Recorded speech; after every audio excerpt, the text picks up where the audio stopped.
Dr. Marshall Goldsmith, it's so great to be with you. You've been long considered the #1 executive coach in the world. Now you've retired. You've been inducted into the Hall of Fame all over the world, particularly the Thinkers 50, and you're writing books, you're serving people, you're editing articles, but more than 40 books edited and written over the years, 3 of them New York Times bestsellers. It's such a pleasure to be with you. Thank you. Oh, thank you. And you know, now that I've retired, I think I see the #1 leadership coach is you in terms of CEOs and future CEOs, and also a New York Times best-selling author. And thank you. You know, I think as a new #1 coach, I got a question for you. Do you?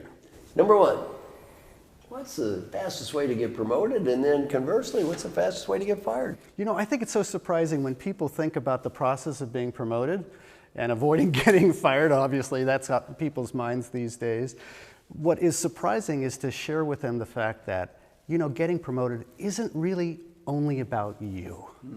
It's about your boss. That's true. It's about the organization. They have maybe a big, hairy, audacious goal. More likely, it's a big, hairy, audacious problem they're trying to solve. Right. And that the best way to start to be considered for that promotion and to avoid the, you know, the depths of despair of being thrown out is to really get focused on them first. It's not you that needs to be thinking about your image every moment. It's about you making a hero of your boss, of the team, of the organization, finding a way to solve that problem, seeing how you can contribute and bring people to the battle of trying to solve that big problem. If you can get off the fact that this isn't about that beauty contest. You might be on a short list to get into the corner office, but the surest way is not to be selfish. It's not about your personality. It's about really making that problem apparent and solved for the organization. So, you know, the greatest, I think, management thinker in history is Peter Drucker. You and I both had the privilege to be on the Peter Drucker Advisory Board for years. Just a wonderful guy, and I think he'd agree with everything you just said.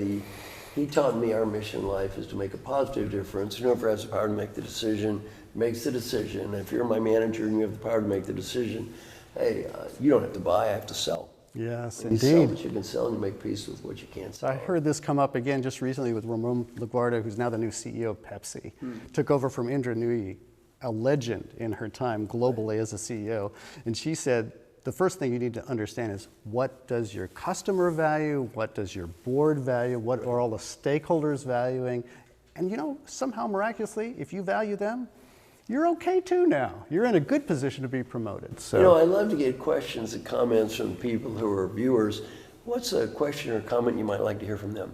I'd love to hear them ask the question about what their boss values and learn about that and what kind of problem that they're trying to solve. Be great to hear about that from everybody who's listening. I love it because I think it's to everybody's benefit. It takes things out of the realm of abstract theory and puts it very practically into day-to-day situations. And I want to encourage people to send in those comments because although your comment may relate to you, chances are other people listening can identify with it as well. So Everybody's been great there. idea. Thank you so much, Marshall.